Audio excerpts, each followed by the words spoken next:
Hi, this is Charles Kelly. How you doing? Nice to see you again. I hope you're having a good day. In London, there's been a few changes this week. The government has announced that people will have to wear face masks in shops. Personally, I don't know why they just don't do it everywhere. Most places I go now, I only see maybe 10% of people, maybe a little bit more, wearing masks, maybe 15%, but not that much more. And it's not just like young people, it's all sorts of people that just walk around with no masks. So I think it's a good thing. Hopefully it will stop the spread. In the UK, we've had Leicester on a lockdown, and now I understand Blackburn, a city up in the northwest, has also been mentioned as a possible candidate for another lockdown because there's been a spike in cases in those cities. And, we don't want to see this coming back and then having even more lockdowns and more problems.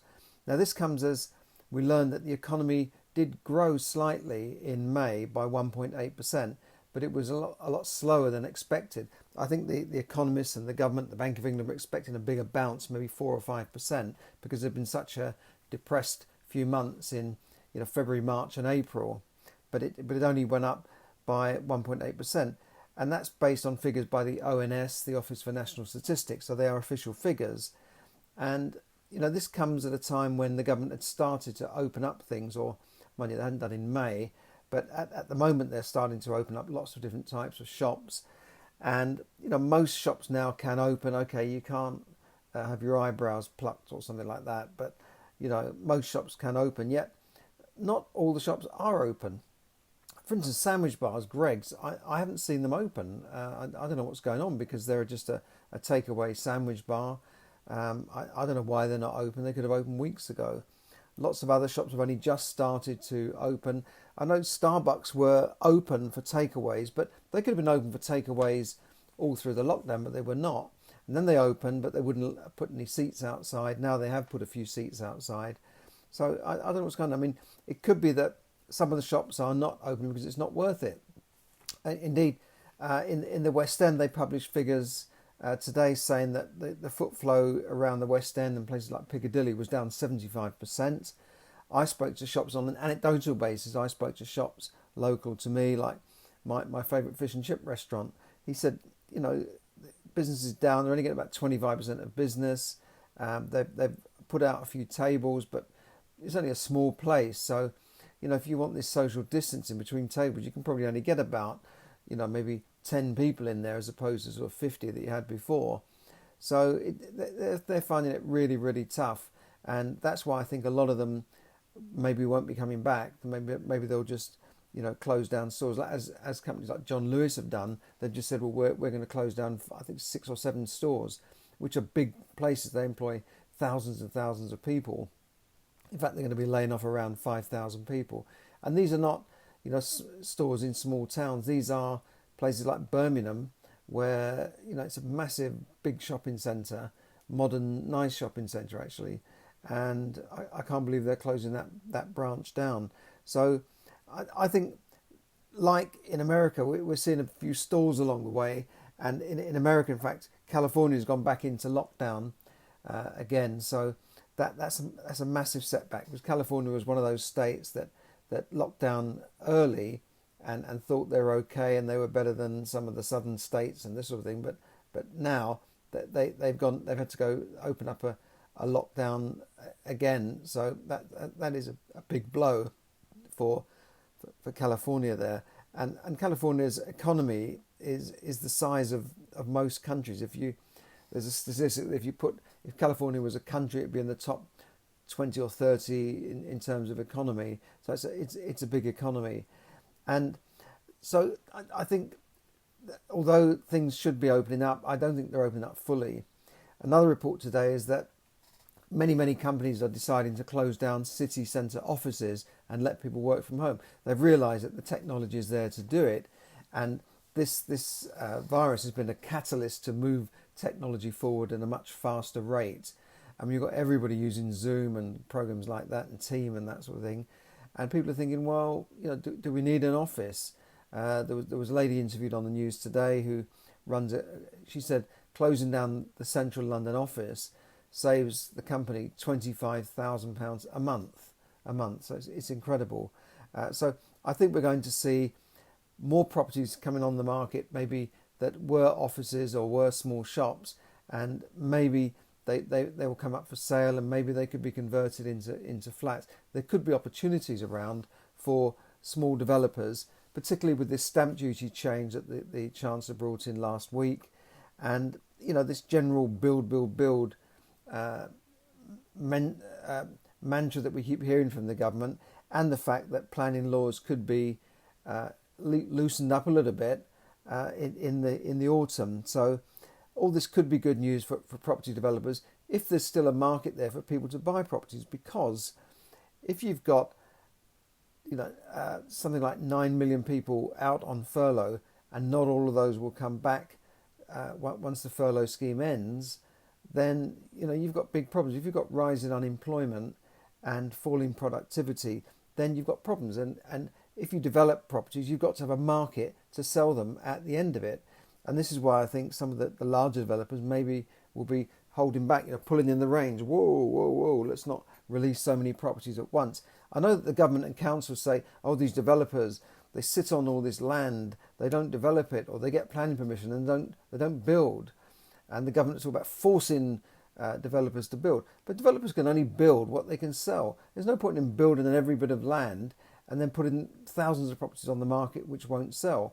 I know I've seen in previous recessions, like in the 90s, where whole developments were just empty. And earlier recessions, I saw properties in Docklands which were empty. So some of the lenders, the Alliance Investors, said property in Docklands, London Docklands, was not suitable security for a mortgage, which is crazy. Because in those days, it was like a ghost town. So you don't want to get back to that situation. That's why developers have to be careful about when they build and how they build. So I don't blame them for sitting on a bit of land and land banking and then building out as they go along, and then releasing a few thousand here and there, and then like they should be.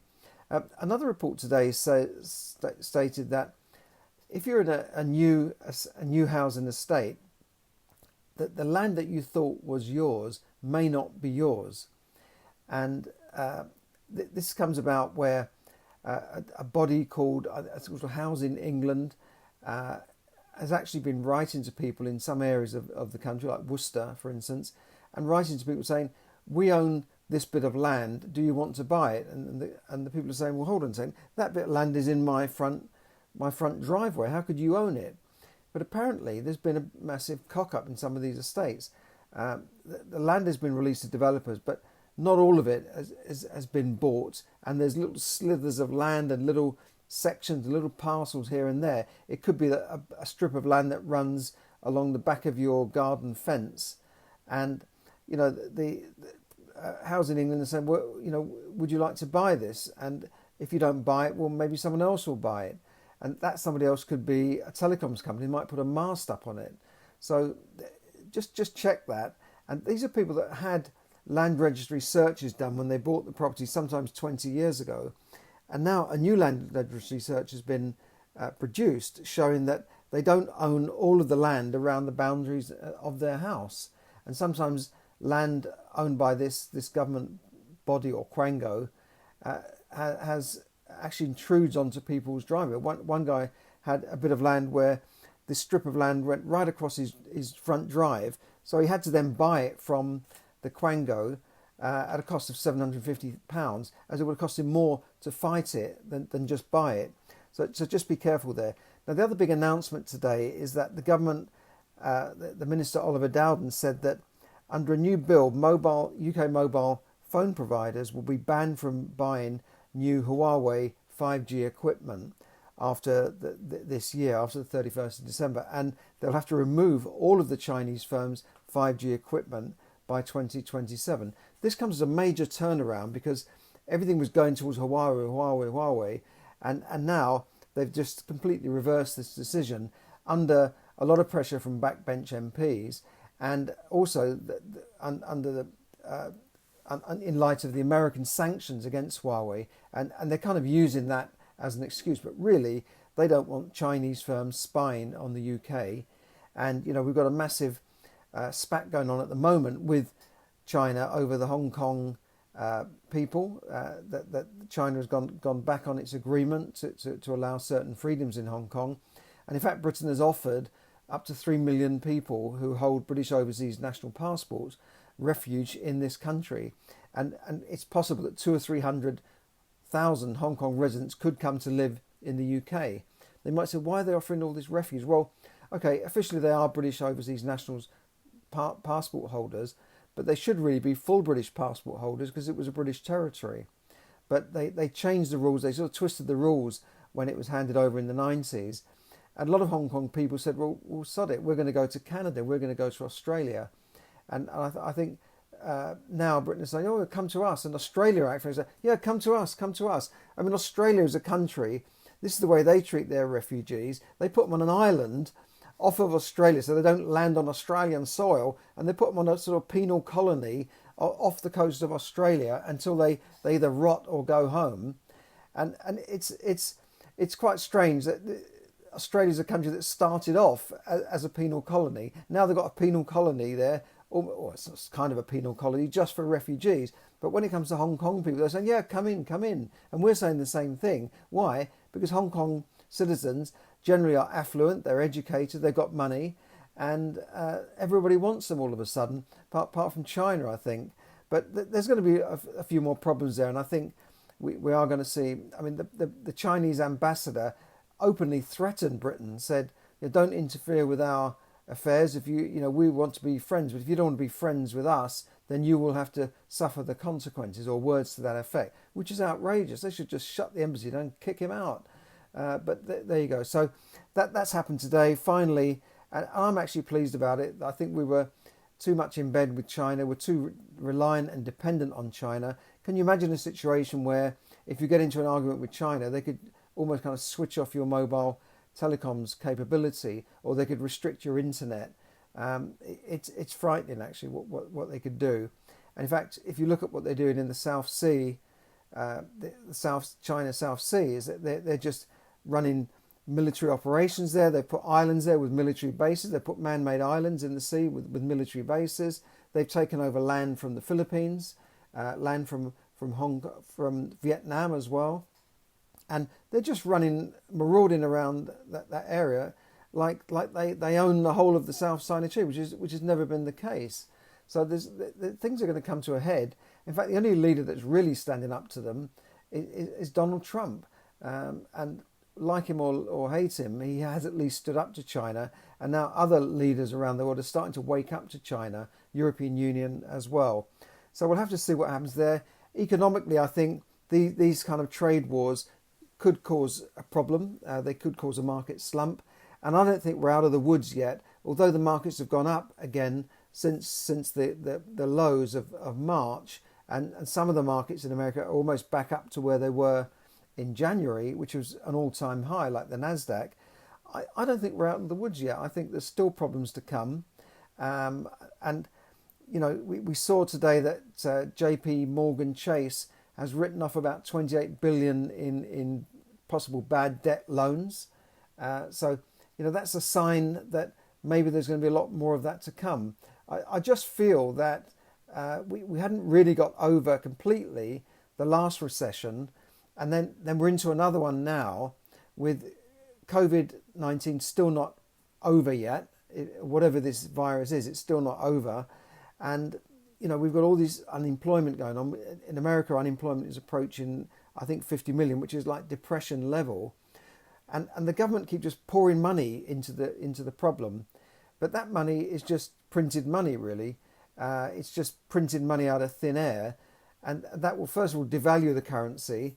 And secondly, it could cause inflation. And thirdly, it has to be paid back somewhere along the line with higher taxes, or, just paid on the never, where our children and our grandchildren will end up paying for it. So if we are into a long recession or depression, now's the time to start thinking about what you're going to do to get through this. And it may be that your job could be one of those jobs at risk through automation, through AI. It could be that your business is at risk because they'll no longer need that type of business. They'll no longer need so many restaurants or offices or whatever it is. you've got to start thinking about this. And in fact, there's a seminar next week, an e-commerce seminar, to perhaps teach you some new tricks. Maybe you can learn some stuff about how to get into e-commerce, or you can learn how to turn your business into an e-commerce business from a physical business. Now, in some ways, things are bad, but the e-commerce companies are booming, aren't they? Amazon is booming. Jeff Bezos is even richer than he was a few months ago. Companies that are doing business online are doing very, very well. And maybe it's the time you need to start learning how to do this. And it's a free seminar next 19th of July, 7 p.m. I'll put a link up there. And it just shows you how you could build a profitable e-commerce business within 90 days and maybe even replace your income. Thousands and thousands of people are doing it. In fact, Amazon is not just one big company selling its own products. They are a company that enables millions of smaller retailers, I call them retailers, they're online retailers, to set up a shop online and sell their goods online and compete with much bigger companies. Something they couldn't do if they had to try and open up a shop in the best part of town or the best part of High Street. It's never been easy to set up an e-commerce business, very, very cheap compared to setting up a shop or a physical business where, if you set up a shop and you spend maybe £25,000 a year on rent, maybe another £15,000 in council tax and rates, that's you're into £40,000, and you've got electricity, lighting and all that sort of thing. You could be into £50,000 a year or £1,000 a week before you even start selling anything. Whereas you could be online with an online shop on Shopify or Amazon, for $30 a month, and then you could test your products to see if it will sell, rather than open up a shop and then find out, that didn't work. People don't want to buy that many mobile phone covers, and I just realised that I have to sell 10,000 of them just to pay the rent.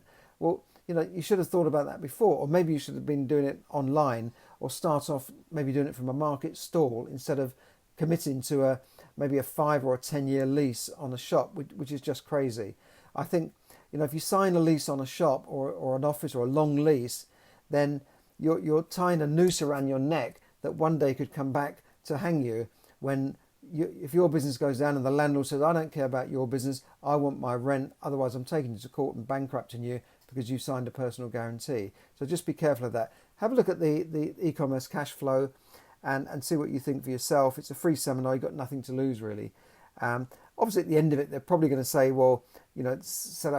sell you a coaching program or a course or a paid course. But you don't have to do these courses. You can get a lot of information from these free seminars, unless of course you want to.